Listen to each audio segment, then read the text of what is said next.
set up.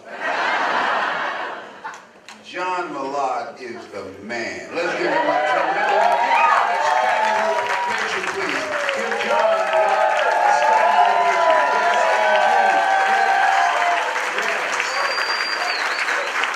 Yes. I'm backstage. I said, who is that up in here, up in here?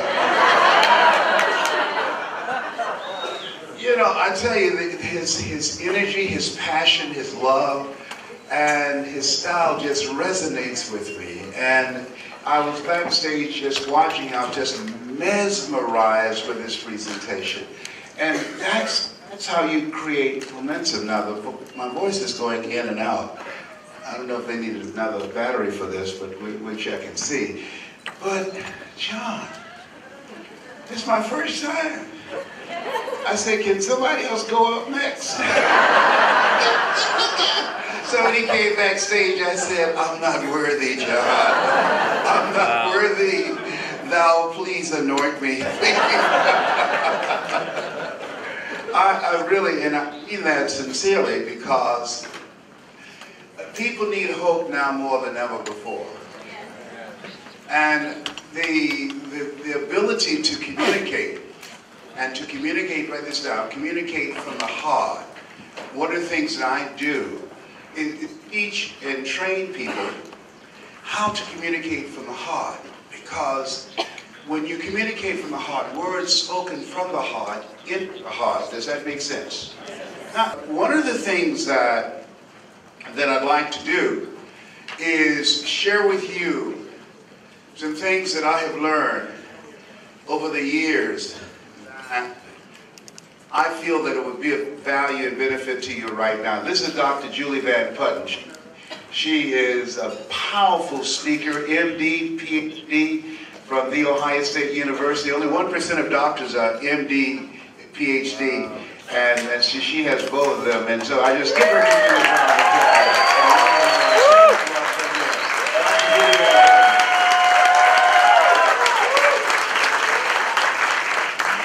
as soon as they can tell me that the in and out programming will be resolved, then I can get into my flow. But in the meantime, while they're working on that, did it go out again? Yeah. You know what? John, where are you? It didn't do that one time while you were here. You know what? I will pray for you, John. I will pray for you. That's my brother from another mother. But I'm glad, because at least I can say, I was going to take him out, but the microphone. There it goes again. Oh my goodness, God. I know he paid the PA guy. I know he paid him off, you know what I mean? Yes, oh boy. So the thumbs up. I have a new microphone coming.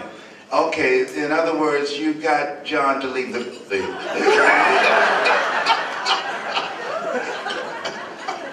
Okay, so let me just go ahead on and just ad-lib until they bring up the so-called new microphone. Whatever.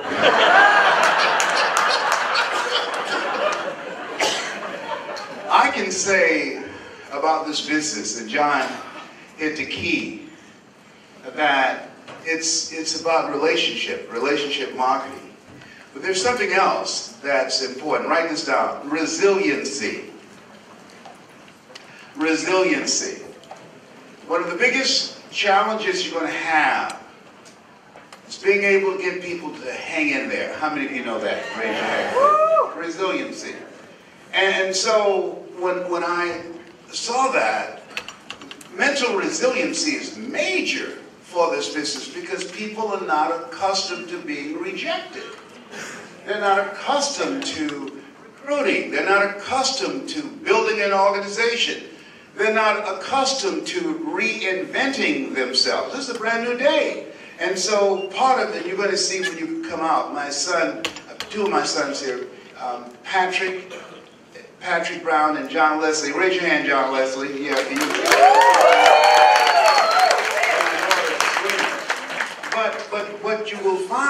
is that this and some of the top people in this industry have said choosing your future, the most powerful presentation that deals with building resiliency. Thank you. Are you a friend of John? Then you're a friend of mine, all right? Yeah. So make sure that you do not leave. You got a limited number of those of choosing your future and 4 stages to greatness. But there's something else. This is called leadership shift, and this is with my kids. How many have children? Raise your hands, please. Very good. Make sure your children listen to choosing your future. In fact, I met some people backstage that I've been listening to you since I was a little kid. Yes, and it's flattering. I enjoy this because, in fact, I've been doing this for many years. You know, I'm 70 years old, and so yeah, thank you. You're not going to believe anything else I say to me earlier on? Yes, I'm 70. And I just turned 70, though, February 17th, 1945. Yeah. And so there's some things that I have learned that I want to share with you.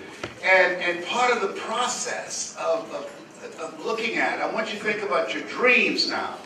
What's your dream? What is your dream? Oh, but let me go back up for just a moment, please.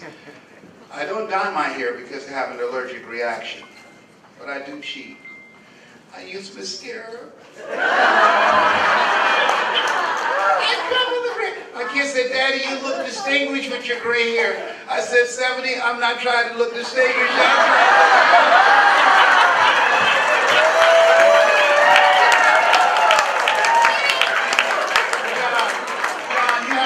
Strong self-esteem to do this. You understand what I mean? But you're going to need a paintbrush, all right? I got to share this with you. I was speaking at the Georgia Dome before 80,000 people. In fact, I want you to, I'm not making this up. If you go to LesBrownMotivation.com, write that down, LesBrownMotivation.com, you will see me speaking before 80,000 people. In fact, I'm going to share some techniques and strategies with you that you can use when you are presenting. So at any rate, so at the end of my presentation, someone said, Mr. Brown, our speaker canceled. Do you have enough energy to give another presentation? So John, I said, no. So I walked away and said, we can pay you a full fee. I said, the Lord is able.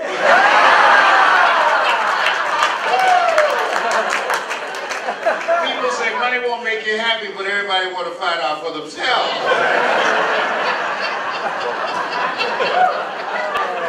A friend of mine named Rita Davenport said money, you know, it's not important, but it's right up there with oxygen.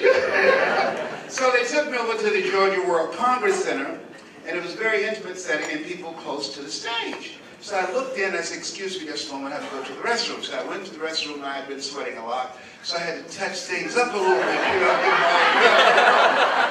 So when I came inside, what happened was that the lady who wanted everybody to know that she knew me, she said, there he is, Les Brown.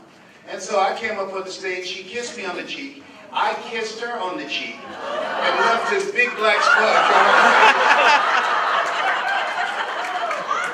So I didn't know what to do, so I just sat down. And so the people down front started saying, there's something on your face. So she looks at me, she said, what are they saying? I said, I don't know.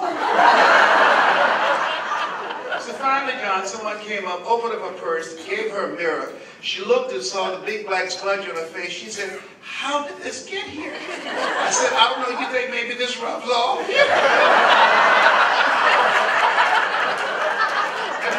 I share this with you, now I use waterproof Mademoiselle.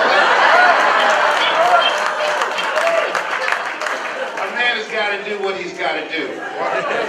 So I want you to think about your goals. How many have some major goals? Raise your hands, please. Very good. I want you to think about your goals in 3 areas. No, John has a spy in the back. It's all right. I want you to think about your goals in 3 areas. I want you to think about your personal goal. What's a personal goal that you like to achieve? I want you to think about that. My first personal goal is to buy my mother a home. I'm adopted. I'm one of 7 children that she adopted. And I wanted to be able to take care of her. I say, Mama, I was 10 years old. When I become a man, you never have to pay another bill. And so at that time I was looking forward to turning 18. And because I admired my mother's courage, her faith, her drive, her determination, a woman single, raising 7 children. She never had any children herself. I feel like Abraham Lincoln, who said, all that I am and all that I ever hope to be, I owe to my mother. Mama worked on Miami Beach for wealthy families. She cooked for these families, and we ate food left over from the families that she cooked for. She kept their children, and we wore the hand-me-down clothes of the children that Mama kept. And so she adopted Wesley and I. I have a twin brother, Wesley. And so, which one am I? Of course, I'm the cute one. I'm on the left. And so she adopted Wesley and I. And one of the things that I want to encourage you to do is to continue to work on your mind, mental resiliency. Because there are things that affect us that's in our past that we don't even realize. Winston tastes good like what? A cigarette should. You know, people say cigarettes should. That commercial's been on television for 40 years. Television and radio. So what else is in there in your mind that you're not even aware of? I saw a movie one night, Tom Cruise. It was Magnolia. And it said, we might be through with our past, but our past is not through with us. Wow. And so one of the things that I can just share with you unequivocally, and that I did this. How many want to know what works? Raise your hands, please. Yeah. What works is you have to work on your mind. Every day, every seminar, when I think about it, every seminar that I've gone to, every book that I've read, all the lectures that I've heard from dynamic and powerful people like John, all of them contributed to me being the person that I am right now. And so you have to really work on your mind on an ongoing basis. You never get to the place where you know it all. You don't, because there are things that's affecting us every day. We're being bombarded with all type of commercials and billboards, and you're looking at television, you're looking at the news, and all type of things are coming, and you see those little crawls. Everything is coming in and accessing our minds. You go into the service station, you get gas, they got commercials there. You get on the elevator, it's everywhere. We're being pounced on. And so working on your mind is key. And I can tell you the things that I've learned that allowed me to, and I'm going to share with you now, things that allowed me to be able to do some things that I had no idea. And it was very challenging for me because of my beginning. And so one of the keys is communicate from your heart. That gives you the competitive advantage. People are out looking just to get people into their organization, to build organizations. And people can smell commission breath. Did you want to get a commission off them? An override? No. But when you communicate from your heart, it says, I care about you. You ask questions. You show an interest in the people. Am I making sense with this? Yes. Yes, and so you're coming from a different place. And you're able to attract people who ordinarily would not be interested. Because what you want to do is build some powerful relationships with people, and you don't want everybody in your organization. Some people you want to pass on because it doesn't resonate with you and your energy. Does that make sense? And so you're watching and you want to evaluate people. They've got to qualify themselves because you're going to be spending time with those people. And so in building an organization, the process of communicating from the heart, and mine was to buy my mother a home because we were raised in a very poor area in Miami, Florida. I was born in an abandoned building on a floor with a twin brother. And when we were 6 weeks of age, we were adopted by Mrs. Mamie Brown. And being raised in this type of environment, one would look at us and say the chances of us getting out of there would be almost impossible because we're in a drug-infested area, very poor, very, very challenging environment. And I wanted to, as a kid, I wanted to be able to take care of my mother. I wanted to buy her a home. I remember when we were working in these big, beautiful mansions, I said, Mama, what is it, Leslie? When I become a man, I'm going to buy you a big, beautiful home, just like this. How many have somebody special you want to do something for? Raise your hands, please. And I was able to fulfill that. I bought her a home, 10,000 square feet and 12-foot deep swimming pool, basketball court. She couldn't play basketball. I could still though, but I wanted to do that because I could. And I developed a mindset that allowed me to do that. And so mental resilience in expanding your mindset is very important. Now, I've done some tours with Donald Trump. Donald Trump, his father gave him $200 million to pursue his dream. How many of you know if someone gives you $200 million to pursue your dream? My mama gave us 2 pieces of sugar cane.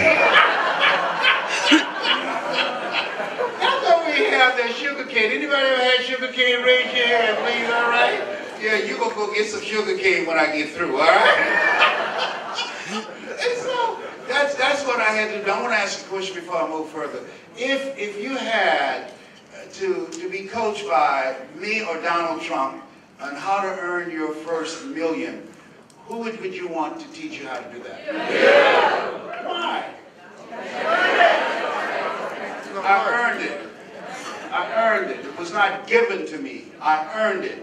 And the great thing about this business that you're in, and with the kind of leadership that you have with John and other leaders, they're going to teach you the skill set and the mindset that will allow you to earn millions and to be able to impact the lives of thousands and millions of people. And as you think about your goals and dreams, let us say together, it's possible. It's possible. Yes, I want you to think about someone that you want to do something special for. I want you to think about your financial freedom number. You need to be clear what that is. What is that figure for you that once you earn that you'll be financially free? It would alleviate a lot of stress. I can tell you, it's a wonderful feeling not to owe anyone. It's a wonderful feeling. And so I want you to think about what that number is. Next thing is I want you to think about your legacy. The reason I have my children here is because of the fact that we have things that we want to contribute to. One of the packages you have, one of the causes you support, I believe in. My mother was a 22-year breast cancer conqueror.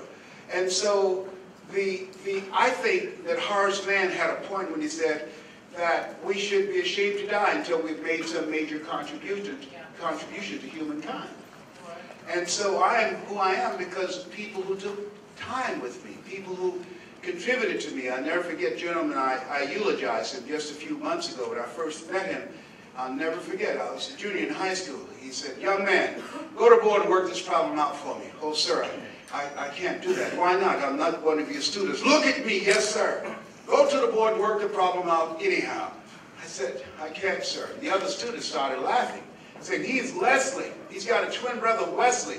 Wesley is smart, but he's DT. He said, what's DT? He's the dumb twin. And the students erupted in laughter. And I said, I am, sir. And he came from behind his desk. He looked at me. He said, don't ever say that again. Someone's opinion of you does not have to become your reality. And that was a turning point in my life. On one hand, I was humiliated. But on the other hand, I was liberated because he looked at me with the eyes of Goethe, who said, look at a man the way that he is, he only becomes worse. But look at him as if he were what he could be, then he becomes what he should be. And so I learned some strategies and things, and we don't have enough time to go through all of them. But what we will do is go through some areas that will have some benefit for you right now. So one, I said, resiliency, mental resiliency. Being able to take the no's and the rejections, but also being able to expand your mind to do other things. There are things that you can do that you don't even know now. I don't know you, but here's what I know about you. You have something special. You have greatness within you. You have the ability to do more than you can ever begin to imagine. If anybody just told me, I just finished speaking in Switzerland and Germany, in Tokyo, Japan, and 25,000 people in Poland. If anybody told me, given my circumstances, given my beginning, if both my birth parents came in here right now and said, "Hello, son," I would not know either one of them. If anybody told me that the steps and the processes of things of restructuring your thinking, write this down, restructure your mindset. Because the mindset that we have is a mindset that's been given to us. Be ye not conformed to this world. Be transformed by the renewing of your mind. And that's an ongoing process that allowed me to be able to earn more in 1 hour than 90% of the Western world earn working for 6 years.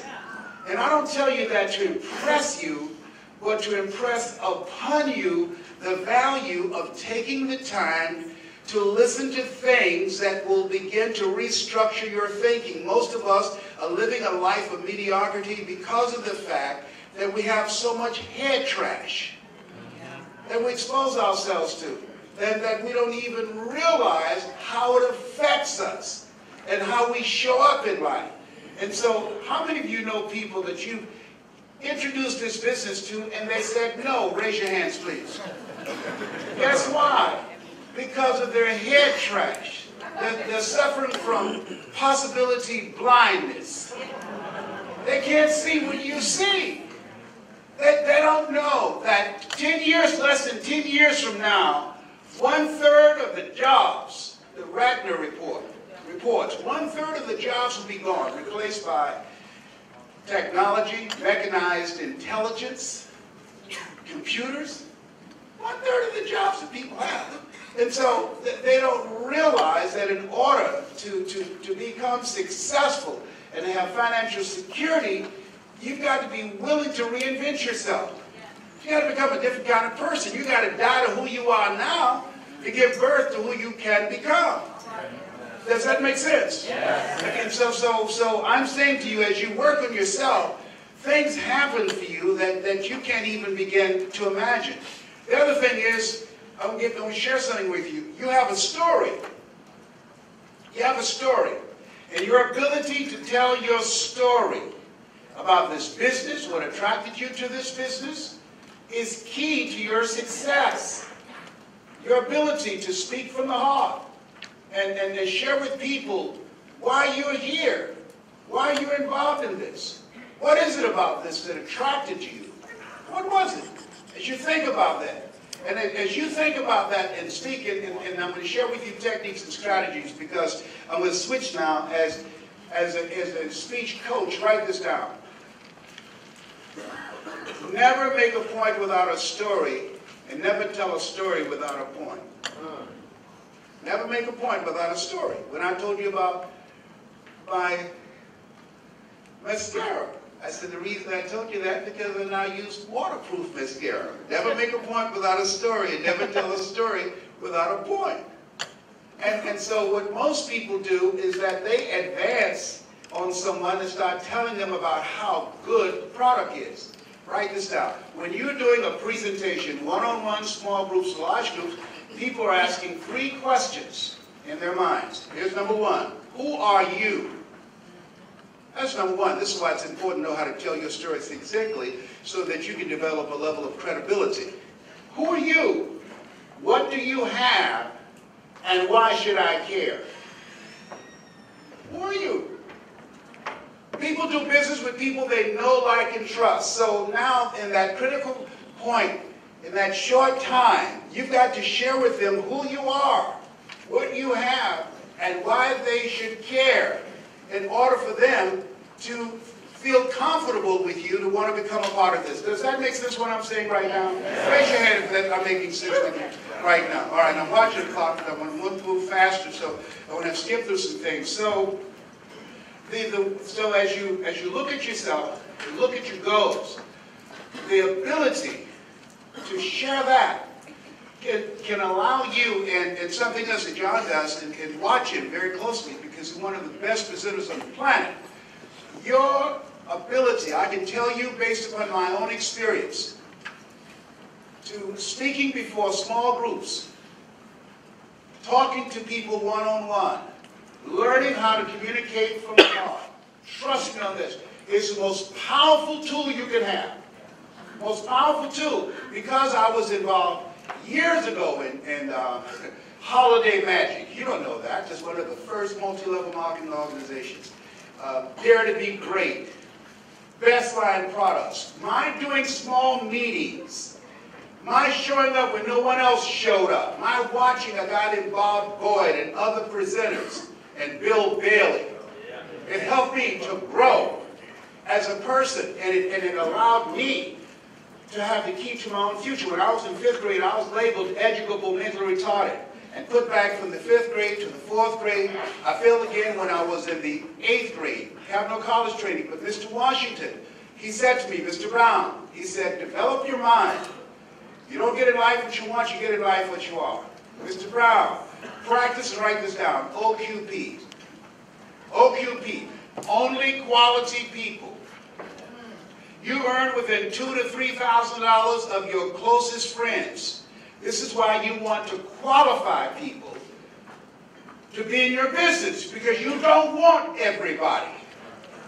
And the other thing he said, Mr. Brown, he said, develop your communication skills, because once you open your mouth, you tell the world who you are. This Les Brown that you now see, this is a Les Brown that been trained. I wanted to learn how I could become a better person, and it was challenging for me. I'll never forget, my brother called me and sister and said, Leslie, we're going to put Mom in a nursing home. Why? She has breast cancer and she can't take care of herself. And I said, no. He said, Leslie, take it easy. We knew you would say that. Listen to me. We have the best nursing home in all of Dade County. I said, no, listen to me. I had a problem. How can one woman raise 7 children who couldn't take care of themselves, but 7 grown people couldn't take care of one woman? You understand what I'm saying?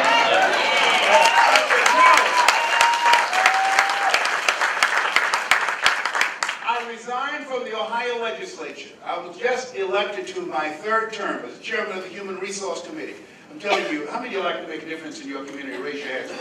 Very good. I'm telling you, it makes all the difference in the world. I became a radio personality, and I'm going to share with you how I used that story to influence and to impact millions of people around the world. And so, write this down. Get a coach. You've got to have somebody in your life who can see what you can't see. Michael Jordan was a championship player, but he didn't win a championship until Phil Jackson came along. Am I right? Muhammad Ali said, I'm the greatest, but he never won a championship without Angelo Dundee. So you got to have somebody in your life who can see what you can't see. And so this guy, this is the reason that you see me now. His name is Mike Williams. Get his book. You can get it on Amazon. The Road to Your Best Stuff. I wrote the foreword to it. He saw me walking down the hall at the radio station, big afro and dashiki, and he said, hey, Brownie. I said, yeah. He said, man, you're more than DJs. Yeah, all right. Let's go. Let's go big, baby, you know. And so this guy, he kept telling me I could be more than a disc jockey. I was #1 at WBKO radio station in Columbus, Ohio, morning personality. And he talked to me about doing other things, speaking to organizations, clubs. I was speaking in prisons and juvenile detention centers. He said, you can speak for AT&T, Procter & Gamble, McDonald's Corporation, General Electric, IBM. I said, me? Come on, Mike. I don't have any college training. I never worked for a major corporation. He said, Brownie, all of us are born the same way, dumb, naked, and speechless. You can learn. And so as a result of that relationship, he expanded my vision of myself. I began to promote concerts. That's me standing in the back. And we brought these little guys Good time. Shake someone's hand on your right and left and say, you have greatness in you. Do that right now. Say, you have greatness in you.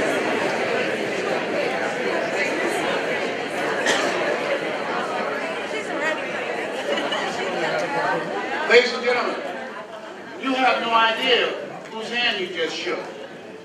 Eye has not seen, ear has not heard, nor is entered the heart of mankind what God has in store for that hand that you just shook. And they don't know whose hand they just shook. I didn't know these little guys. I didn't know who they were going to become. And they did not know who I was going to become. That's Michael Jackson standing in front at 10. And so when you think about potential, that you have something special, you have greatness within you. When you're pursuing your greatness, you don't know what your limits are, so you act like you don't have any. And part of being a part of this organization, it's going to challenge you. It's going to stretch you. You're going to discover a part of yourself that you don't know right now. You've got to be willing to die to who you are to give birth to who you can become.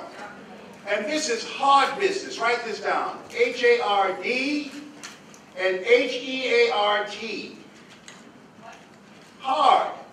It's hard business. H-A-R-D. All right? And then H-E-A-R-T. I didn't do what I'm doing now for 14 years because I thought it would be hard for me to learn how to dress like the people in corporate America, how to speak the language, to adjust to the culture. I didn't think that I can compete and make myself a credible resource for people with PhDs and MBAs, and I didn't have any of those credentials. And so I didn't do it because it would be hard. Then Mike said, and this is something, write this out, if you do what is easy, your life will be hard. But if you do what is hard, your life will be easy. See, a lot of people are going to drop out because it's easy to say, oh, this is some pyramid scheme. It's easy to point out all the shortcomings. It's easy to say, I tried, it didn't work. It's easy. Yeah. And so I was willing to challenge myself. That's a different guy there. Les Brown, elected from the 29th House District, Peter, a 22-year incumbent. I had no idea. There's more in you than you can ever begin to imagine. But what is your why? I wanted to take care of my mother. And so when I resigned from the Ohio legislature to go to Miami, my brothers and sisters thought I was crazy. Leslie, you've been up there for 18 years. You've just been elected for the 3rd term. They're grooming you to run for the Senate and to Congress in statewide office. You're going to walk away from all of that? What will you do? I said, I will figure it out. Let me share something with you. Don't ask yourself how you're going to do it. How is none of your business. Lean not unto thine own understanding, and all thy ways acknowledge him, and he shall direct thy path. There are things that you can do that does not fit within logic and reasoning. I'm telling you. But we've been groomed and trained to believe that. There are talents and abilities you have, I'm telling you what I know, that will baffle you, that you will be amazed. And the only way you to discover that greatness within you is you've got to put yourself in a position where you are outside of your comfort zone. Because in order to do something you've never done, you've got to become someone you've never been. That's how you discover it. And write this down. You will fail your way to success. You'll fail your way to success. You're going to make a lot of mistakes. Things are going to happen that you can't anticipate. A lot of people stop because of that. No. That's how you discover who you are. And so when you are willing to face the rejections, when you're willing to train yourself, to drill yourself every day, is saying words that's saying you've got something special. You've got greatness within you. I want to ask you a question. Since I've been talking to you now, how many of you feel stronger? Raise your hands, please. And so what happens is that's what I have to do. I listen. Earl Nightingale, come forth. All of us are self-made, but only the successful will admit it. Jim Rohn, come forth. When the end comes to you, let it find you conquering the new mountain, not sliding down an old one. Winston Churchill, speak to us. The truth is incontrovertible. Malice may attack it. Ignorance may deride it, but at the end, there it is. All these voices, I listened to them for years. Howard Thurman. There's something in each and every one of you that waits and listens to the voice of the genuine in yourself. It will be perhaps the only guide you will ever have or hear. And if you cannot hear it, all of your life, your days will be spent on the ends of strings that somebody else pulls.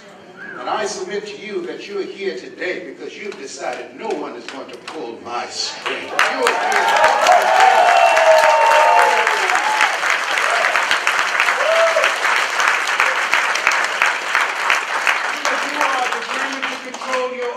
You are here today because you are different. One great American said, I choose not to be a common man. It's my right to be uncommon if I can. I seek opportunity, not security. I do not wish to be a kept citizen, humbled and dulled by having the state look after me. I want to take the calculated risk, to dream and to build, to fail and to succeed. I refuse to live from hand to mouth. I prefer the challenges of life to the guaranteed existence, the thrill of fulfillment to the still calm of utopia. I will never cower before the master nor bend to any threat. It's my heritage to stand erect, proud and unafraid, to face the world boldly and say, this I have done. You're here because you are uncommon in pursuit of your dream and your greatness. Give yourselves a round of applause.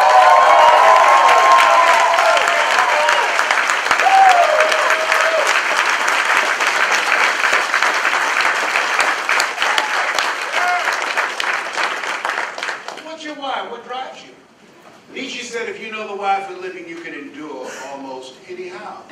There's no accident that you're in this room right now. I know at this stage of my life, every seminar I went to, every workshop, all the things that I heard, they affected me.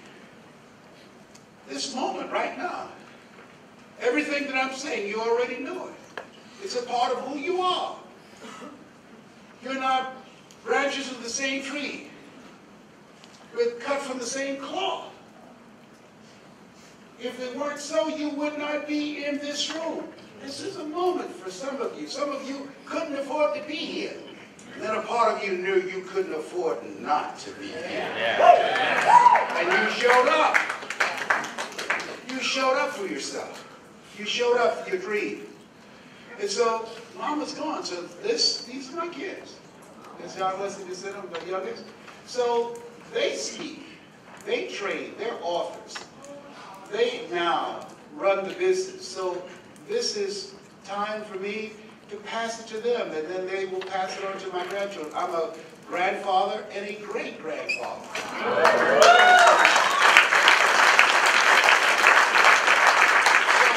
You have to look into the future and say, what is it that I'm creating? You know, Jacqueline Onassis said, if I earn all the money in the world and my kids don't amount to anything, what have I done? It's not what you put, it's not what you give your kids, it's what you put in your kids that makes all the difference in the world. Write this down. Create partnerships. I saw Dr. Norman Vincent Peale, and I admired him. He wrote the book, The Power of Positive Thinking. I admired him because of his oratorical skills and how he spoke from this diaphragm. You have the ability to do more than you can ever begin to imagine. You have been stopped because of the negative thoughts that you have embraced. You have the power to change that. I never forget, I was backstage in Chicago, and he was up in age, a young guy said, Dr. Peale, how old are you? He said, Sonny, I'm 92. The guy said, I don't know if I want to live to get 92. He said, that's because you've never been 91.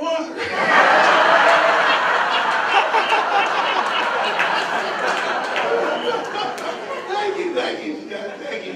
And so the thing is that, but I wanted to write this down. Relationship capital. Relationship capital. This is why you don't want everybody in your business.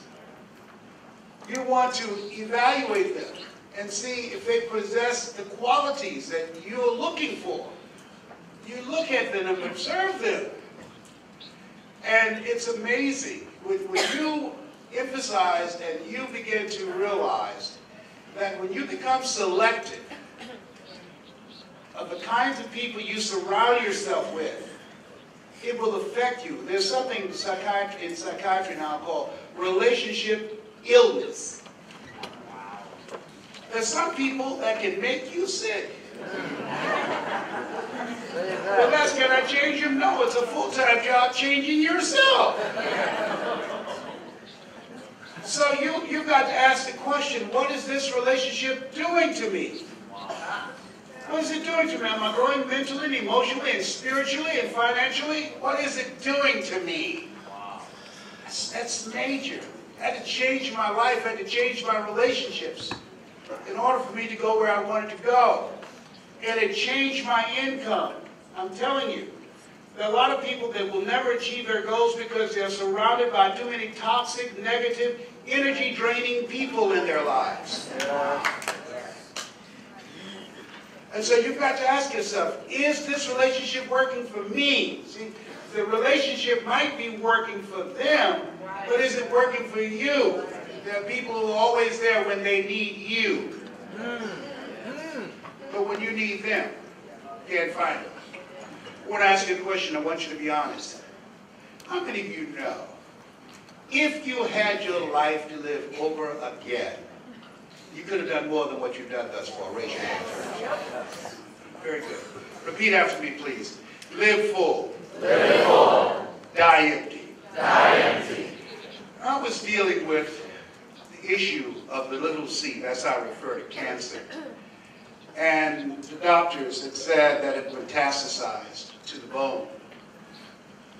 And I was reading material that I find encouraging. Dr. Howard Thurman, who was a mentor of Dr. Martin Luther King Jr., Albert Schweitzer, Mahatma Gandhi, brilliant man. He said the ideal situation for a man or woman to die is to have family members praying with them as they cross over. He said, but imagine, if you will, being on your deathbed and standing around your bed, the ghost of the dreams, the ideas, the abilities, the talents given to you by life, but you, for whatever reason, you never pursued those dreams. You never used those talents. You never used those gifts. We never saw your leadership. We never heard your voice. And there they are, standing around your bed, looking at you with large, angry eyes, saying, we came to you. And only you could have given us life. And now we must die with you forever. And the question is, if you died today, what dreams? What ideas? What talents? What books? What art? What music? What voice will die with you? A very good friend just passed recently in a plane crash, Miles Monroe.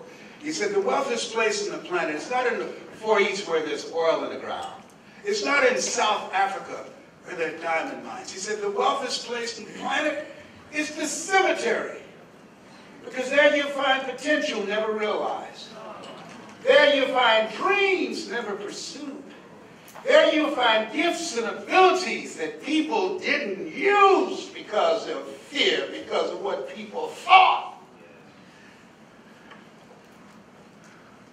Maybe that's why the woman said, what if you live your whole life only to discover that it was wrong?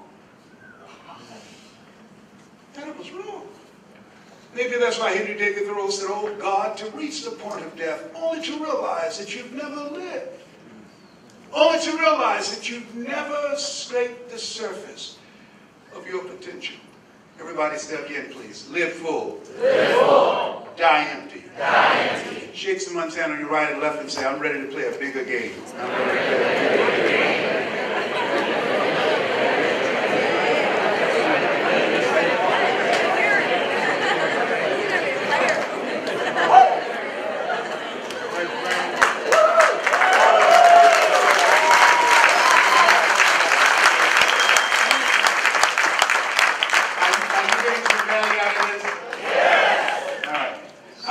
College education, raise your hands, please.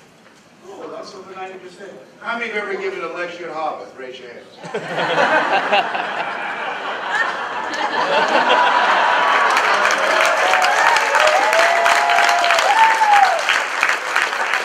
Take someone down on your right and left and say, that's on my list now. That's on my list.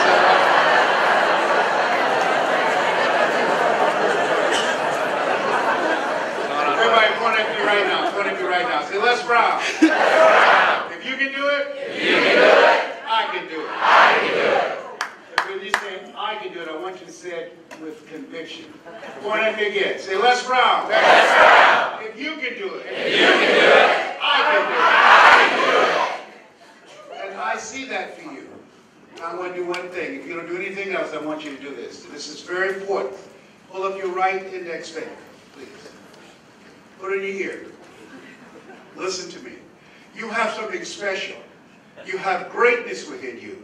You're in this room because this is your time. This is a breakthrough moment for you. You have the ability to do more than you could ever begin to imagine. There are people waiting for you, waiting to hear your voice. They're part of your spiritual tribe. You have the ability to move and motivate and inspire people to pursue their greatness. This is a new beginning. This is a new day for you. There are $1 million ideas in you that's ready to be birthed. Take your finger up now. The reason I had you to do that, I didn't want it to go in one ear and come out the other.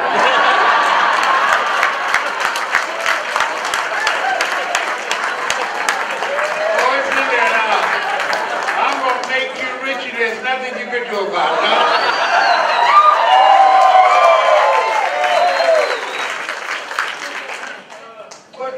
I spoke there 4 times, and I've got a 5th invitation to go there and lecture. And I remember the first time I was so intimidated.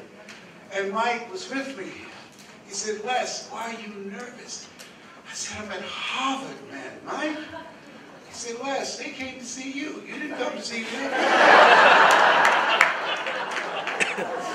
That's why it's important to have someone who can see some things in you that you can't see in yourself. And so I've had nationally syndicated television shows. I've won all kind of awards. And how many of you ever heard Toastmasters? Raise your hands. I won their Golden Gavel Award, Toastmasters. Won the highest award for the National Speakers Association. And they select the top 5 speakers in the world. Now I want you to remember the little boys. They were holding the sugar cane. It was General Norman Schwarzkopf and Leon Coker, Robert Schuller, Paul Harvey, and you see that little guy there.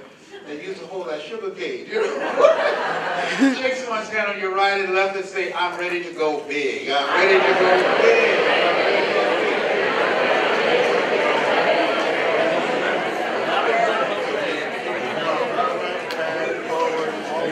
Why is it that we're not doing it automatically? Because we live in a world where we're told more about our limitations rather than our potential. How many have ever been told what you can't do? Raise your hands first. They did a study, John, study, MIT, and the study indicated, if I say to you, John, you can't do that, somebody else has to come along and say, John, you can do it, John, 17 times to neutralize that one time. That's why my favorite book says, faith comes by hearing and hearing and hearing. To reprogram our mind, to override the viruses that's in our minds that we don't know, that's affecting us every day. Every day. When the doctor looked at me and said, you have cancer. It was the most feared word in 7 different languages. And Dr. Julie Van Putten, when we came out of Florida Hospital, she looked at me, she stopped, and she looked me in the eye. She said, "We're going to beat this." And when she said it, I felt it at the cellular level. My PSA, which stands for prostate specific antigen, was 2,400 at that time. And now it's 0.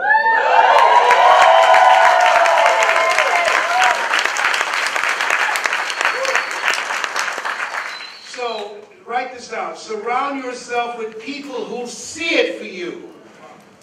She saw the healing for me. She spoke.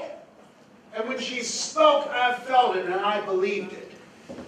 And many times people never achieve their goals because they have too much negative energy around them that's buying into the conversations that they hear.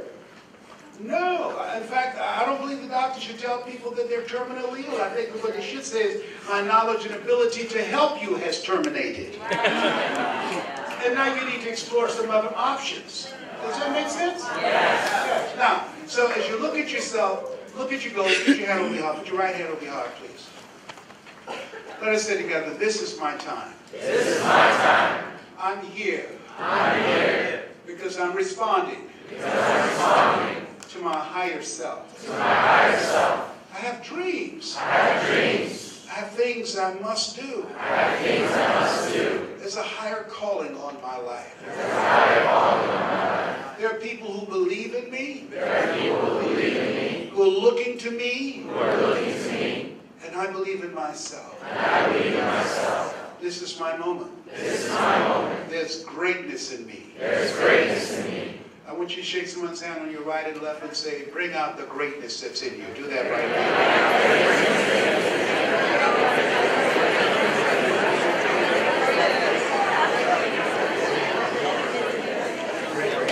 I want to share with you the power of a story. The power of a story. Mike said, "Brownie." Yes? You left Ohio. You're down there taking care of your mother. Yes, I admire that. He said, "What's your next move?" I said, "I'm not sure. My brothers and sisters told me I was stupid for doing what I did." He said, "Think, Brownie, think. You always challenge me to think. You want people in your life who will hold you to a higher standard and who will challenge you to think." And he said, "Brownie." I said, "Yes." "You got something, man." I said, "I do? Yeah." So what I have? "Hey, you got a story." "Why don't you write this down?" "My story?" "Yes, your story has value." I said, "What do you mean? How did you get in radio?" I said, "I went. Mr. Washington asked what I wanted to do. I told him I wanted to buy my mother a home. He said, 'How are you going to do that?' I said, I was going to go into radio. I was going to become a disc jockey." He said, "What happened?" "I went to the radio station to apply for a job. What happened?" He said, "Well, the man told me no." He said, "What happened then?" I went back the next day. He said, "Why'd you do that?" Because I was serious. He said, "What happened then?" Told me no. Said, "What'd you do then?" I came back the next day. He said, "The man already told you no twice." I said, "I know, man." I said, "But I was hungry." And he said, "What happened?" He told me no. I said, "Brownie?" He said, "Brownie, that's your story." "That's my story?" "Yeah. All you need to do now, I'm going to show you how you can tell this story." And write this down. And create value and experience for an audience. When you're speaking to someone on the telephone, one-on-one, small groups, the key, as you tell the story about yourself, the key as you tell the story about the company and the products, is to create value for the person that's on the telephone. Create value for them. And so that they can see themselves in the story and take ownership for the story. And so, with the coaching, it changed my life. Everybody repeat after me, please. You got to be hungry. You gotta be hungry. Washington said, what do you want to do, young man? Sir, I'd like to buy my mother a home. How do you plan to do that? I'd like to become a disc jockey. He said, you got to be hungry. I said, what do you mean by that? He said, people that are hungry are unstoppable. People that are hungry are relentless. People that are hungry believe that they can achieve their goals and they work on themselves. Mr. Brown, I said, I'm hungry, Mr. Washington. All my life, people compared me to my brother. Always. And my sister who graduated from the University of Miami. And because it takes me longer to learn things than most people, they always made fun of me. You're the only person that just looked at me as a person. You never called me dumb, you never called me stupid, you always made me feel special. And I believe I can do this. He said, good. He said, I want you to continue to work on your mind. Practice OQP, only quality people. And be conscious of your conversation. Speak from the heart. Be conscious of how you relate to people. I said, yes, sir. And then I came a few weeks later. He said, I've done all I can do for you. It's on you now, Mr. Brown. Go out into the marketplace. I went to WMBM radio station on Miami Beach. Milton Butterball Smith was the program director. Hello, Mr. Butterball. How are you, sir? My name is Les Brown, sir. I like to be a disc jockey. Young man, you have your journalism in your background? No, sir, I don't, but I practice all the time, and I visualize, and I see myself behind the microphone. Let me audition for you, sir. Let me show you how good I am. All I want is some shots, sir. He said, I'm sorry, we don't have any job for you. How many of you have been rejected? Raise your hands, please. I was devastated with rejection. I went back and I said, Mr. Washington, they said no. He said, don't take it personally. Most people are so negative, they have to say no 7 times before they say yes. He said, you got to be hungry. Go back again. I went back again. Hello, Mr. Butterball. How are you, sir? My name is Les Brown, sir. I like to be a disc jockey. I know your name. Weren't you here yesterday? Yes, sir, I was. Didn't I tell you no yesterday? Yes, sir, you did. But then why are you back today? Well, sir, I don't know whether or not somebody was laid off or somebody was fired, sir. No one was laid off or fired. Now get on out of here. I came back the next day, talking loud, looking happy, like I was seeing you for the first time. I said, hello, Mr. Butterball. How are you, sir? My name is Les Brown, sir. I like to be disc jockey. I know what your name is. Weren't you here the last 2 days? Yes, sir. Didn't I tell you no the last 2 days? Yes, sir. Then why are you back today? Well, sir, I don't know whether or not someone got sick or someone died, sir. No one got sick or died. No one was laid off or fired. Now, don't you come back here again. I came back the next day. Talking loud, looking happy, like I see you for the first time. I said, hello, Mr. Butterball, how are you? He looked at me with rage. He said, go get me some coffee. I said, yes, sir.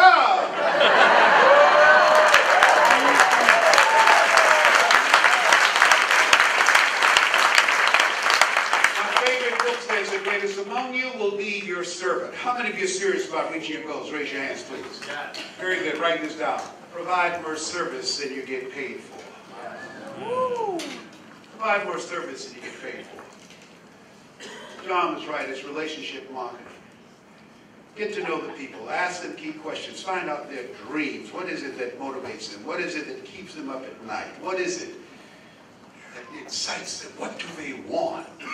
Who are they? Let them know who you are. And so I became the errand boy for the disc jockeys. I'd go get their lunch and their dinner. I just tried to get my foot in the door to let them know who I was. I wanted to be a go-to person. And then I found out something. When you are willing to give of yourself, when you're willing to give before you ask, people begin to look at you differently. And they begin to trust you. And so one weekend, the disc jockeys came out to the parking lot. Their cars were clean and waxed, inside out. They said, hey, who did this? I did, sir. How much do you charge, young man? Oh, nothing, sir. I just wanted to help out.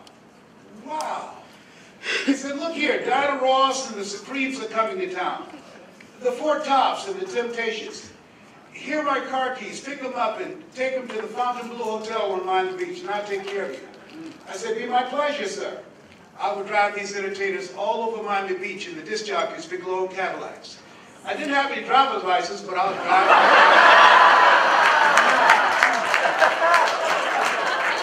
Then one day, it was a Saturday afternoon, a disc jockey by the name of Rockin' Roger was drinking while he was on the air. Rockin' Roger got so drunk he could not complete the show. He began to stumble his words. He was about to fall off the chair. Saturday afternoon, I was the only one there. Looking at him through the control room window, walking back and forth. Young, ready, and hungry. I was saying, drink, rock, drink. Drink, rock. Gotta go and get him some more if it asks me to. Then pretty soon the phone rang. It was the general manager, and I answered the phone. I said, hello? Young boy, this is Mr. Klein. I said, I know. He said, Rock can't finish his program. I said, I know. He said, would you call one of the other DJs in? I said, yes, sir. I hung the phone up. I said, now he must think I'm crazy. I called my mom and my girlfriend Cassandra. I said, y'all come out on the front porch and turn on the radio. I'm about to come on the air.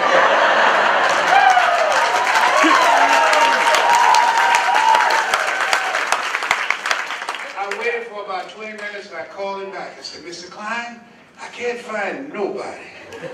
He said, young boy, you know how to work the controls? I said, yes, sir. He said, go in there and segue the records. Don't you say nothing here. I said, yes, sir. I couldn't wait to get old Rock out of the way.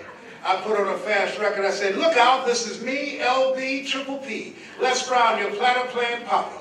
There were none before me, and there will be none after me. Therefore, that makes me the one and only. Young and single and love to mingle, certified, bona fide, dually qualified to bring you satisfaction and a whole lot of action. Look out, baby, I'm your love man. I was hungry.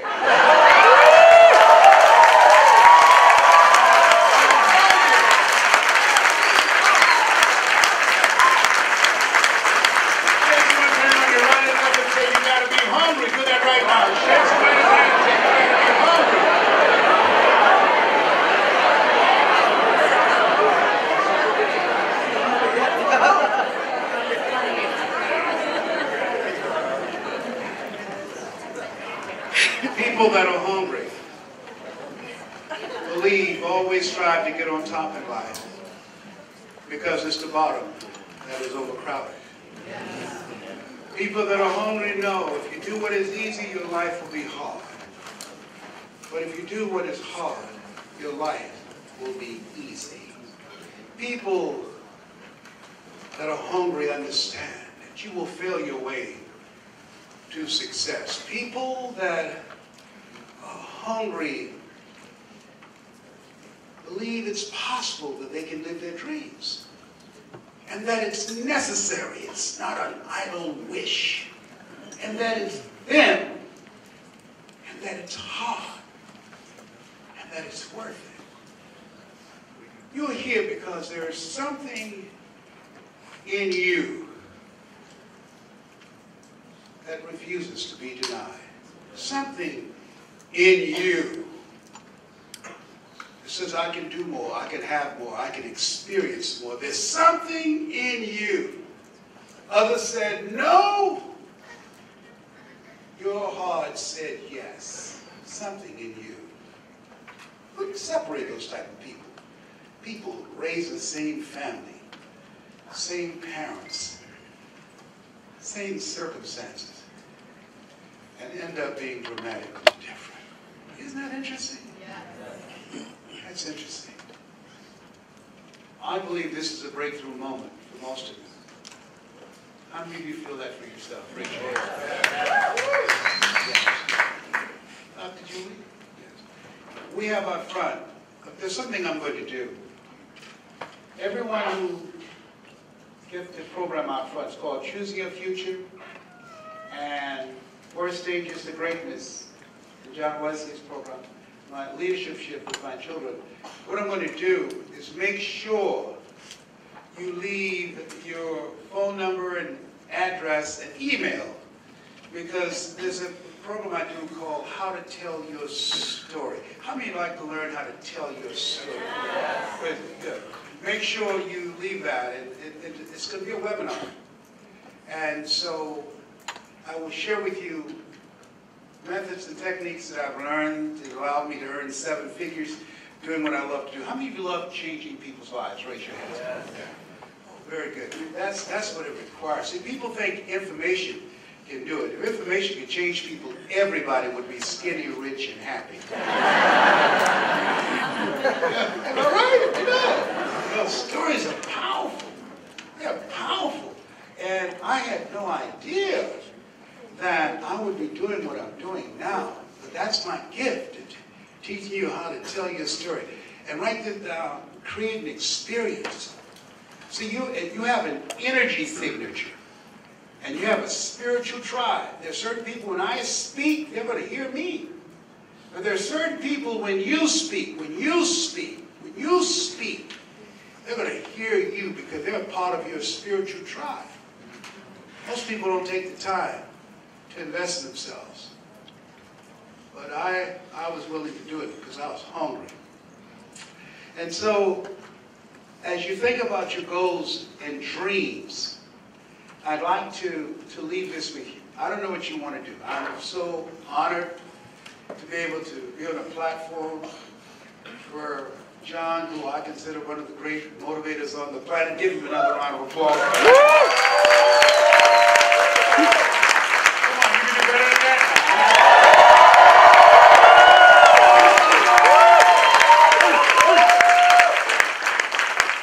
I love and admire you. I'm so glad it's our first time. This is the beginning of a long friendship. Appreciate you. And I love the energy in this room. I like to leave this with you. Don't lose the hunger for new life. It's no accident that you're in this room. Listen to your heart. Where your heart is, there your treasure is also. And I'd like to leave something with you that my mother used to love to hear me say. Leslie, yes, now, Mama.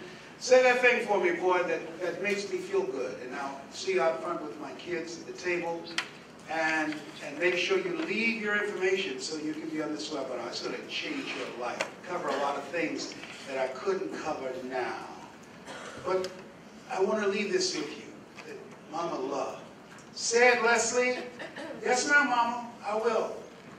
If you want a thing bad enough to go out and fight for it, to work day and night for it, to give up your time, your peace, and your sleep for it, for all that you dream and scheme is about it, and life seems useless and worthless without it. And if you gladly sweat for it and fret for it and plan for it, and lose all your terror of the opposition for it, and if you simply go after that thing that you want with all of your capacity, strength and sagacity, faith, hope, and confidence, and stern pertinacity, if neither cold poverty, famish, or go, sickness and pain of body and brain can keep you away from the thing that you want, if dogged and grim you besiege and beset it, with the help of God, you'll get it. This has been Mrs. Mamie Brown's baby boy. It's been a plum-pleasing pleasure, as well as a privilege. God bless you. God bless your dream. God bless America.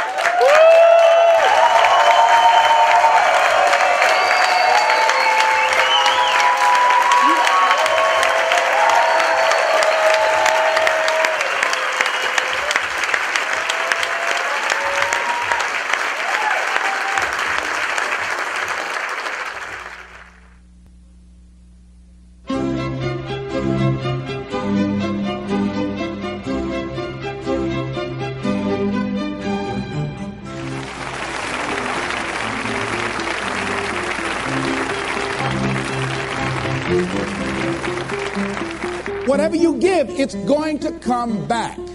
Now, it might not come back through that channel, but it's going to come back. Why? Because it is a law.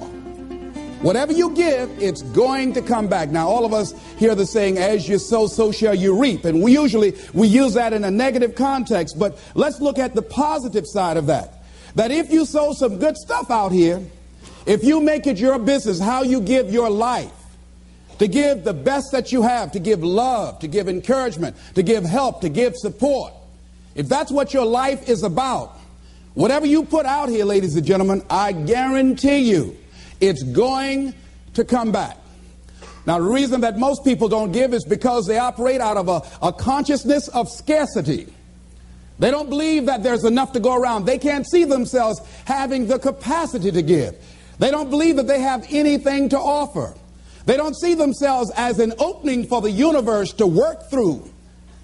So if you begin to look at this new era that we're in, begin to see yourself as an opening for the universe to move through, to work through, to make a difference in life. See yourself being used by life to improve the quality of life, to expand and to grow. Most people have a very limited view of themselves and a very limited view of the universe, do not see their relationship to the universe, and cannot see how energy and things can flow through them. I love Gibran and the prophet. Then said a rich man, speak to us of giving. And he answered, you give but little when you give of your possessions, but it's when you give of yourself that you truly give. Gibran goes on to say, there are those who give little of the much which they have, and they give it for recognition, and their hidden desire makes their gifts unwholesome. And we know people who give only to be recognized. I love that old saying, judge a man not by what he does, but by that he doesn't have to do. And to judge the true quality of a man is what do you do when nobody's looking. Gibran goes on to say something else important. He says, and there are those who have little and give it all. These are the believers in life and the bounty of life. See, most people don't give, ladies and gentlemen, because they don't believe in life. Most people don't give because they don't understand the abundance in life. And so they go through life holding back on life, not understanding this also, that what you hold back from life, life holds back from you. So most of us go through life, ladies and gentlemen, not giving, and we're cheating ourselves, and you're also cheating life. See, I believe that all of us have some work to do. I strongly believe that each one of us showed up to do something, that each one of us showed up to contribute something to life. And that if we don't do it, it will not be done. See, no one is going to give Les Brown's speech. No one is going to write your book. See, if you've been given something to do, and if you don't do it, what you're doing is short-circuiting the flow of the universe. See, just imagine, if you please, we had a circle and people are standing around in this circle. And let's say we were given a bucket of love. And then I pass it to the person to the right, and they pass it to somebody else, and they pass it to somebody else, and they pass it to somebody else, and they pass it to somebody else, and it comes back to me. One of the great things about giving is that as you give, you're going to receive. What we want to do is keep the flow going, keep the flow going. If anybody gets the bucket of love and stops and holds it there, all of us suffer. They've short-circuited the flow. They've stopped what was going on, the energy that was going around. See, you are part of an equation, and you are needed. Part of why we should begin to look at how we give up our lives, that we've got to begin to see, what is it that I'm supposed to do? What is my life work? And then give ourselves to that. Because as we do that, ladies and gentlemen, I guarantee you, as you begin to take on this new era that we're in, if you decide that I'm going to begin to start living life generously, I'm going to start giving more of myself, I'm going to start putting out more, contributing more to life, here's what's going to happen, ladies and gentlemen. I guarantee you that life will take on a whole new meaning for you. I guarantee you that as you begin to give more of yourself in your work, give more of yourself in your marriage, give more of yourself in your relationships with your families and friends, give more of yourself to your talent, to your vocation, to your job or your business, as you begin to set high standards for giving that which you have been given to share in the universe, I guarantee you that life takes on a whole new dimension, that you'll be happier. You have a greater sense of happiness and fulfillment in life. Now, that doesn't mean you're not going to have some challenges. That doesn't mean that you're not going to have some problems that you'll be dealing with on a day-to-day basis. No, that doesn't mean any of that. No, that will not exempt you from that. But what it does mean that now you will begin to take off on some new paths to some newer horizons, that you'll begin to see life totally different than most people. I think that's what Henry David Thoreau meant when he said most men live in quiet desperation. That most of us go through life because we're not using that which we've been given, that we are punished, that we're going through life getting up in the morning with no reason to get up. See, once you find out your purpose in life, and once you decide that you're going to live a life of sharing and giving and contributing to life, you don't need an alarm clock to get up. That you move differently. You have more life in you. But most people are walking around dead. Most people are looking lifeless. Most people find it a hard effort to smile. Most people are abusing themselves with alcohol and drugs and evading their own greatness and holding back on themselves. For years, I was cheating myself. For years, I could have been doing exactly what I'm doing right now. But I was afraid. I didn't feel I was worthy, and I didn't want to recognize that which I had been given. I had a limited view of me, and I was literally running away from me. I mean, life sometimes chases me. I say, no, we want you to do something great. No, not me. Go get somebody else. No. You're not talking about me. No. You don't know what I've been doing. No. We want you. We can just groom you and train you and get you ready. Me, yeah. Are you sure? Me, yeah. No, not me. No, I'm just down. No, I don't want to do that. See. And then so I just get tired of chase. Say, come over here. Come over here. You ain't got enough sense to come. Just come over and shut up and straighten up. They just whip you so hard after a while, you say, okay. Ladies and gentlemen, one of the reasons that we should begin to give more is because we owe a debt. Reading a book, John Powell. Well, I'm afraid to tell you who I am because you might not like me, and that's all I've got. A line in there I love to quote, we are made by those who love us and by those who refuse to love us. As I talk to you right now, you're looking at a lot of people up here, ladies and gentlemen. It's not just Les Brown standing here. A lot of people have contributed to make me who I am right now. None of us are here because of our own doing. All of us have had life to contribute to us. Many times complete strangers. So we all have cookie people in our lives. What do you mean by cookie people? Cookie people and chicken soup people, as I call them when I do my workshops. Cookie people are people like Miss Lillian.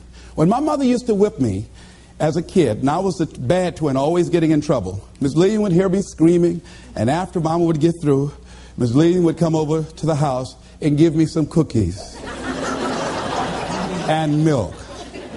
And my mama said, what you doing back there, Lillian? I'm just giving him some cookies, Mamie. And she said, here you are, Leslie. Even though you're a bad little boy, I brought you some cookies. So cookie people are people who, even when you are bad, even when you are not being who you really are, they look beyond your faults and see your needs.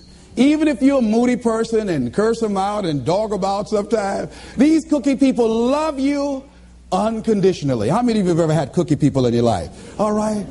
So we all have had cookie people that the universe has put in our lives to contribute to us. The other people are the chicken soup people. Chicken soup people are people that you can call at 2 o'clock in the morning and say, I got a flat tire, will you come help me? Or my battery is not running, would you come give me a jump? Or I need some help, would you come get me out of jail? If you don't have some chicken soup people in your life, you better get some. But these are people that you can always call on to help you out. So I'm encouraging you to give a letter of appreciation to some of the cookie people in your life. Some of them might have already made their transition. Write some letters to some people who were a leg up for you, some people who contributed to you being who you are. And just say, I was just thinking over the years, I know you know I love you and appreciate everything you've been to me, but I just wanted to drop you this letter. How do you think they'll feel if they get that? Just out of nowhere, just want to thank you for how you have enriched my life.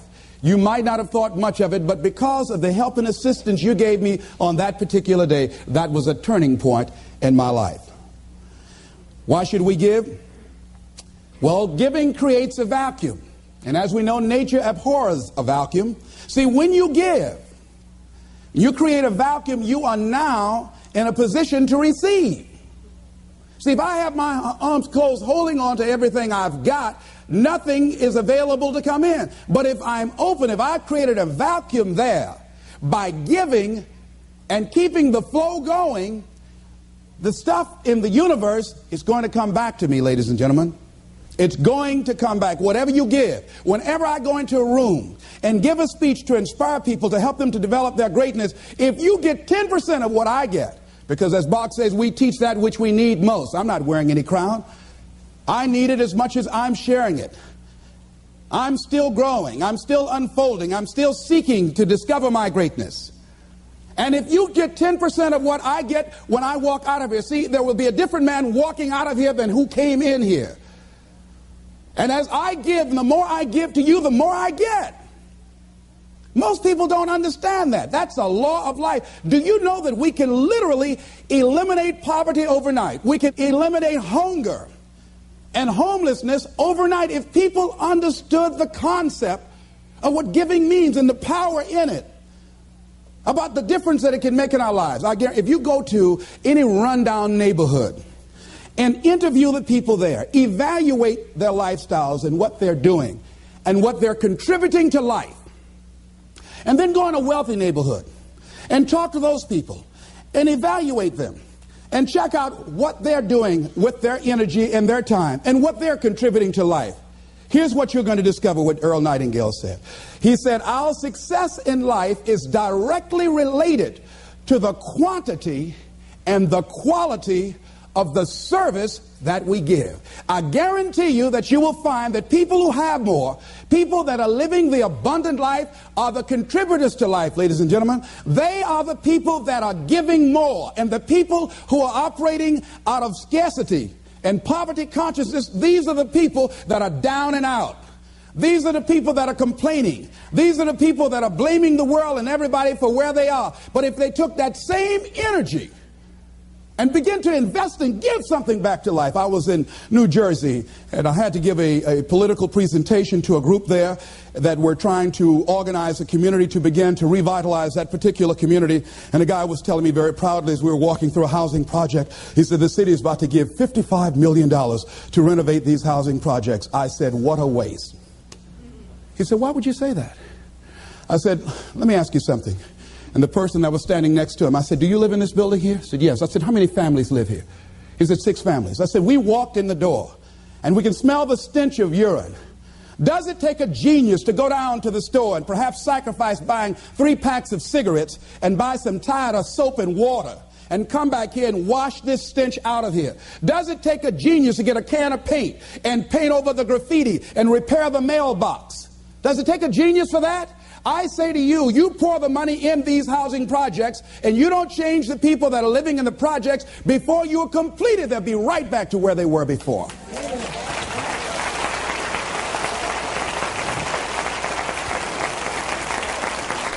If it is to stand, and I'm not saying that there aren't situations where people need some help and assistance, but people must be allowed to contribute. I say they should pay for the paint.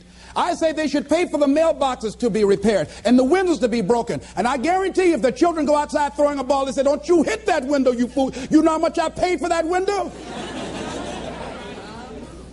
Makes a difference. People need to be given the opportunity to contribute and invest in life. And then life is appreciated. But if we just give, and you don't want to just give, you want to give to people who are out there struggling and making it and trying to make impact on the universe. I'd rather give to a man who's already doing it than somebody over here doing nothing and try and go over there. Man, why don't you get up and do something? Hey, listen, if you have to go over there and get them up, you have to do that for the rest of your life. So do it with those who are doing it.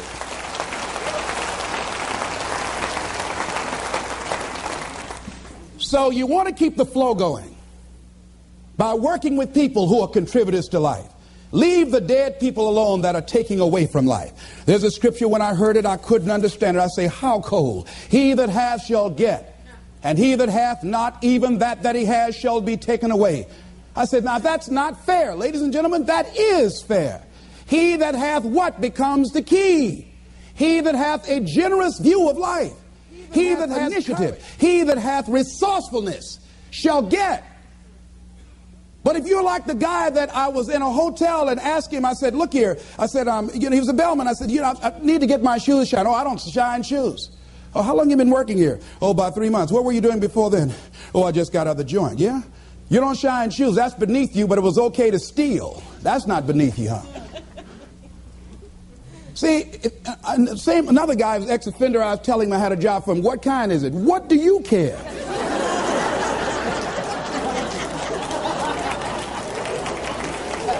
Making an honest living, not worried about somebody knocking on your door in the middle of the night. If it's cleaning toilets, you ought to be happy.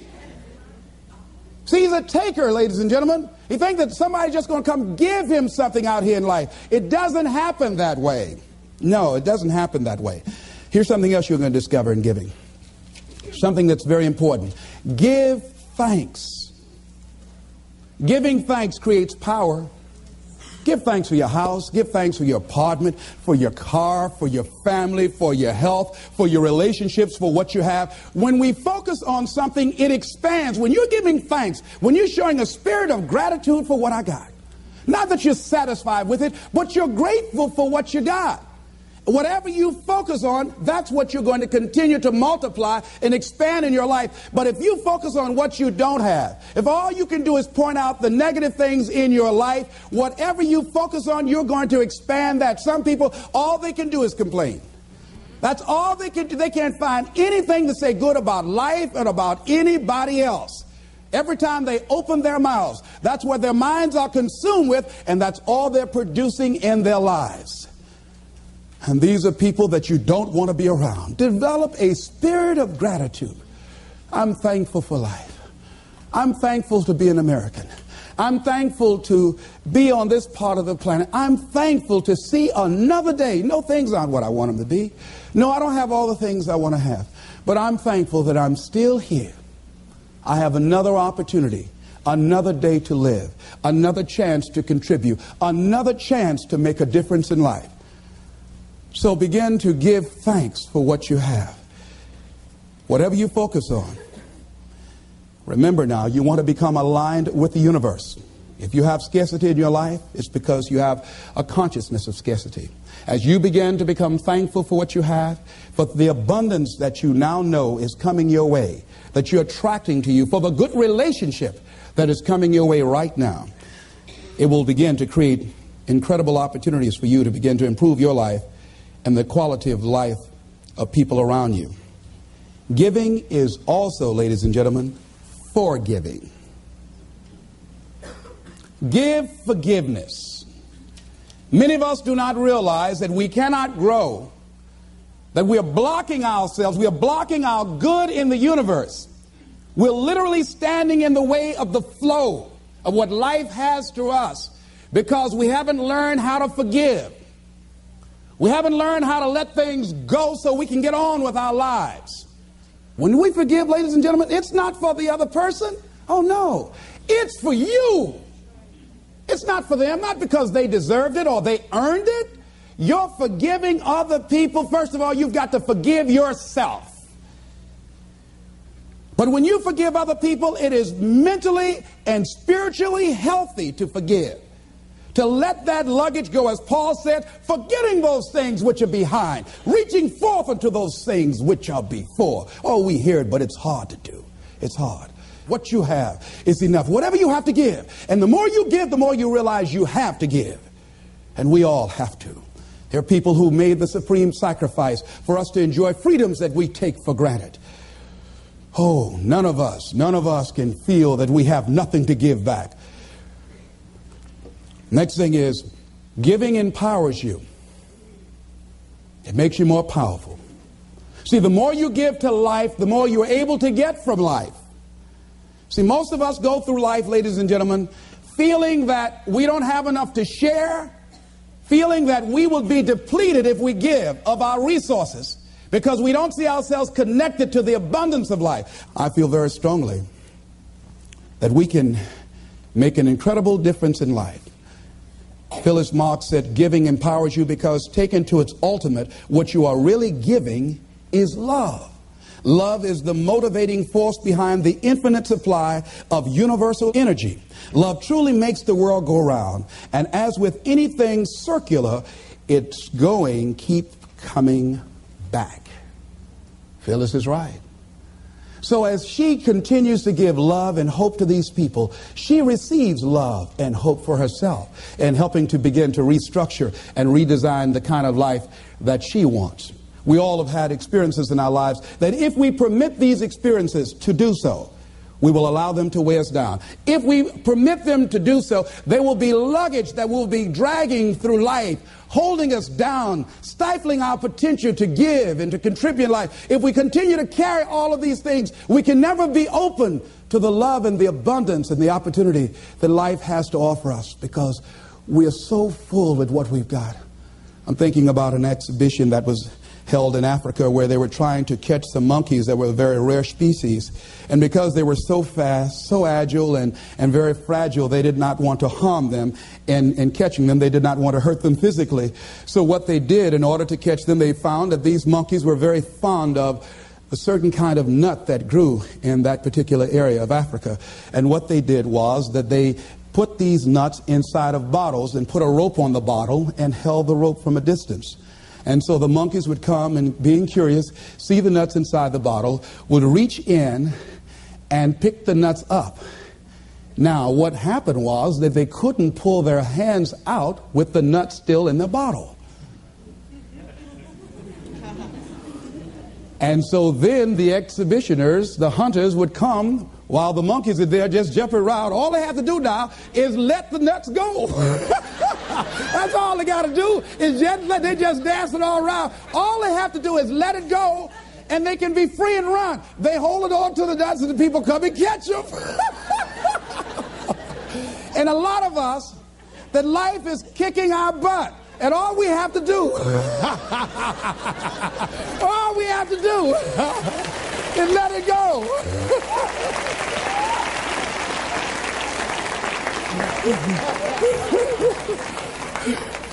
We just keep holding on like we crazy.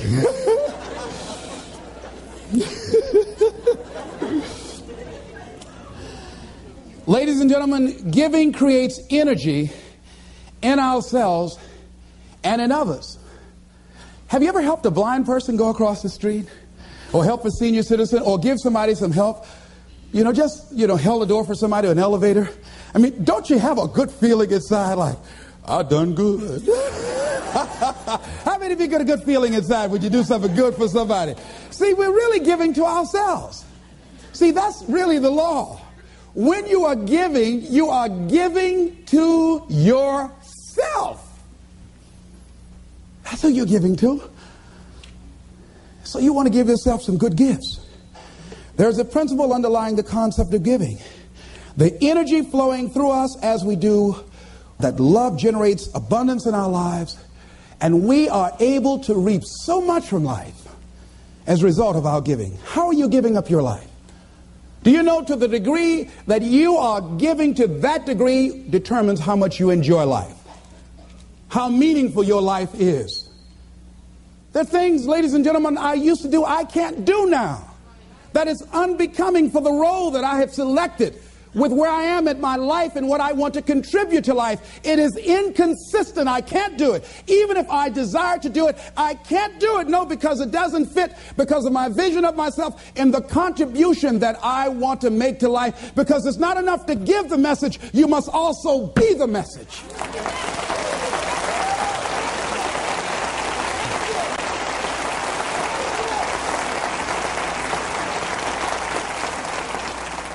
Next thing is that we must give out of a sense of oughtness. Immanuel Kant, in the book called Critique of Pure Reasoning, he says sometimes we must give out of a sense of oughtness, that there's certain things that happen that we just say something ought to be done about this. A policeman in Washington, D.C. was working one of his patrol areas, and he came up to a car in a park. And the car was running. And he saw a figure slumped over the steering wheel. He got there looking in with a flashlight. And he saw a 14-year-old boy with a bullet through the back of his head. And he said, oh no, he has a son himself. That could have been his son. And he said, something ought to be done. We're losing too many young people. And so this man Went home. He had like several $1,000s worth of exercise equipment in his basement. He rented a place. He started bringing the kids in to get them involved in taking care of their bodies and physical exercise and athletic activity. He now has expanded that to getting them involved in entrepreneurial ventures, saying that this is a free enterprise system, and the more enterprising you are, the freer you are. And now these kids have started their own business. They have a little shopping center that they run, they operate, they are managing. And they have commercials on radio, and I'm going to be going there doing some training with them. So he decided, because of that event, that I ought to do something. Now, some of the things that's going to happen when you look out and see what can I contribute to, what can I give, I guarantee you, ladies and gentlemen, you're going to have a voice that's saying, it's just no use. It's out of control now. There will be a voice telling you that you'll be wasting your time and wasting your energy and wasting your effort. I say, don't listen to it. Listen to that still small voice that says, I can do something, and I ought to do it. We ought to do it. Disraeli said this. Nothing can resist the will of a people that will stake even their existence on the extent of their purpose for good. I strongly believe that as we begin to look toward the future, and that as each day we get up in the morning, and be it that you're going to give to make the environment safer for everybody on the planet, be it that you're going to do things to help the sick or the physically disabled or recovering crack cocaine addicts, be it that you want to help and contribute to youth or do something for the homeless, whatever you want to do, if you get up in the morning out of a sense of oughtness and decide that I am an opening for the universe, that life can work through and use me as a channel and as an instrument for change. And each day we get up, we make it our personal business to make a difference in those areas that we're concerned about. How are we going to do it? We don't know. But we know that we can make a difference. And we might not be here to see the results of our efforts. We might not be here as many of the people who before us made sacrifices that they did not live to see or reap the benefits of. James Weldon Johnson, stony the road we trod, bitter the chastening rod, felt in the days when hope unborn had died. Yet with a steady beat have not our weary feet come to the place for which our fathers died. We've come over a way that with tears has been watered. We've come treading a path through the blood of the slaughtered. When we came here, somebody paid the price for us to be here. And as we begin to look toward the future, we all have an obligation to give something back. A lot of us don't give more because of the fact that we allow ego to get in the way. I'm thinking of a man that was well-dressed, walking through a neighborhood one day. And a lady came to the door, and she said, "Hey, you." He stopped, he said very politely, "Yes, ma'am." She said, "Come here." He came to her. "Yes, what may I do for you, ma'am?" She said, "I want you to cut my wood." He said, "Yes, ma'am." He took his coat off, and he took the axe that she had there, and he cut the wood. She said, "I want you to take some around the back and put some in the fireplace." He said, "Yes, ma'am." And he did that. And after he finished, she said, "What do I owe you?" He said, "Nothing, ma'am. Thank you for the opportunity to serve you." She said, "Okay." And he left, and he was walking down the street with his coat over his shoulder. And her maid came up. She said, "Do you know who that was?" And the lady she worked for said, "No." She says, "That's the great Negro educator, Booker T. Washington." She looked out the window. She said, "Is that right?" She said, "Send for him." And that lady that Booker T. Washington went in and cut the wood for contributed several $1 million to his dream of building an institution of higher learning, Tuskegee Institute, that is standing today.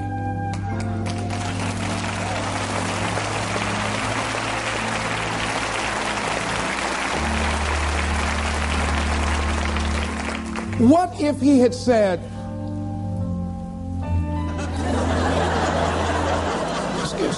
You said do what? Cut your wood.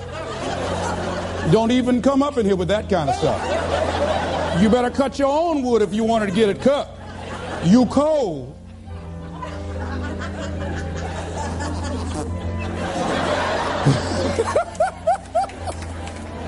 He didn't allow his ego to get in the way. He gave what he had. He contributed.